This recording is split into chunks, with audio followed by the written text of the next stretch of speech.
आप देख रहे हैं उत्तराखंड लाइव न्यूज, खबरों की सच्चाई तक।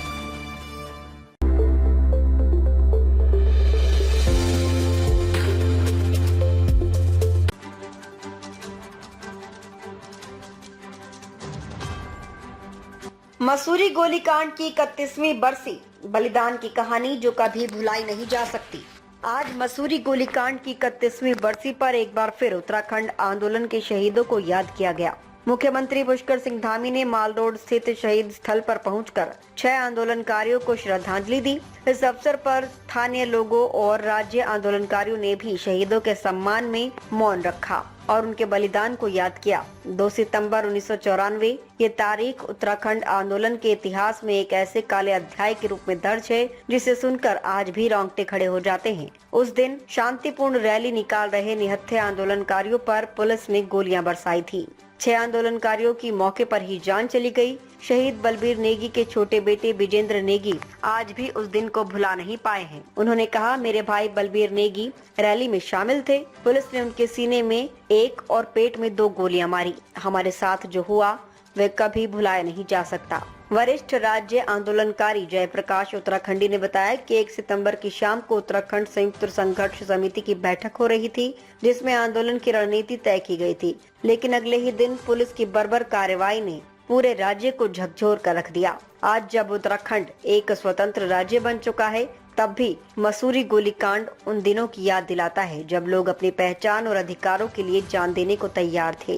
मुख्यमंत्री धामी ने अपने संदेश में कहा, राज्य आंदोलन के शहीदों का बलिदान उत्तराखंड की आत्मा में बसा हुआ है। हम उन्हें कभी नहीं भूल सकते और उनका सपना साकार करने के लिए प्रतिबद्ध हैं।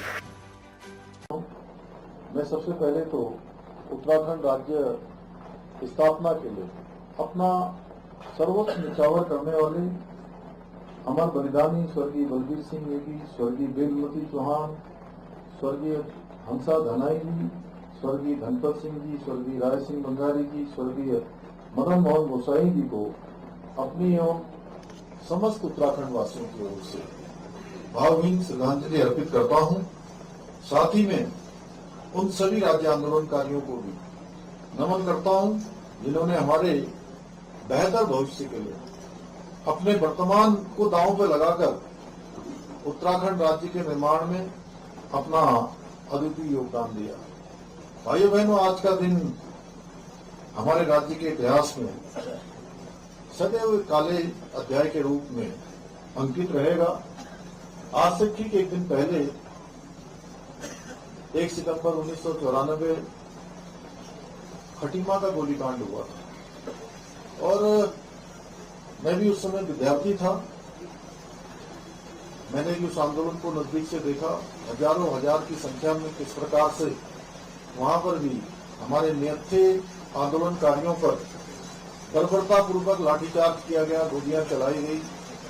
7 लोग उस आंदोलन में अमर हो गए। इसी प्रकार अगले दिन उसकी प्रतिक्रिया स्वरूप मसूरी का ये गोलीकांड हुआ, जिसको हम प्रत्येक वर्ष अपने उन अमर बलिदानियों की स्मृति में यहाँ श्रद्धांजलि सभा के रूप में प्रत्येक वर्ष उनका स्मरण करते हैं। भाइयों बहनों, मुझे क्योंकि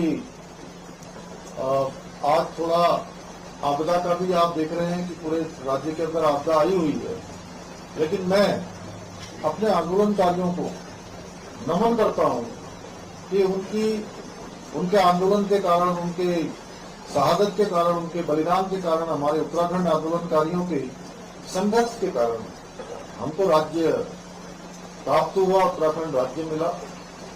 और मैं थोड़ा अपना ये सौभाग्य मानता हूं कि क्योंकि बचपन से मैं आंदोलन से जुड़ा रहा और कल भी मैंने कहा, कल खटीमा में भी, कि मैं अपने आप को सौभाग्यशाली मानता हूं कि मुख्य सेवक के रूप में जिस दिन से मैंने काम करना प्रारंभ किया इस जिम्मेदारी पर, आज 5वां वर्ष है कि मैं खटीमा भी 5 वर्ष हर साल गया, 5 सालों में से, और यहाँ भी।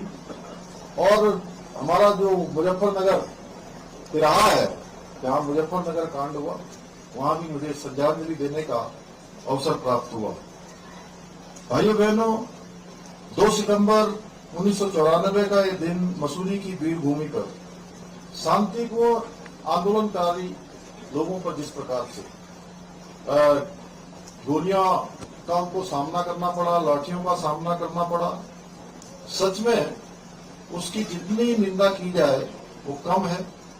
और इस भीषण गोलीकांड में हमारे 6 आंदोलनकारी शहीद हुए, जिनमें 2 महिलाएं भी शामिल हुई। इस पूरी घटना ने पूरे देश को हिलाकर रख दिया था। उस दिन को इस प्रकार से बर्बरता को याद करके हम जब भी याद करते हैं आंखें नम हो जाती हैं। जिन लोगों ने नजदीक से देखा होगा, मैंने भी देखा, बहुत सारे लोग, मैं खटीमा में देख रहा था किस प्रकार से जगह जगह कहीं कोई दुकानों में जा रहा था, कोई घरों में जा रहा था, और बहुत सारे लोग तो उस समय, क्योंकि वहां नेपाल की सीमा पास में है, नेपाल भी चले गए। और ये घटना उस समय के जो सत्ताधारी दलों के लोग थे, उनके दमनकारी रवैये का प्रतीक थी, जिन्होंने एक शांतिपूर्ण आंदोलन को बिल्कुल निर्दयता के साथ कुचलने का प्रयास किया।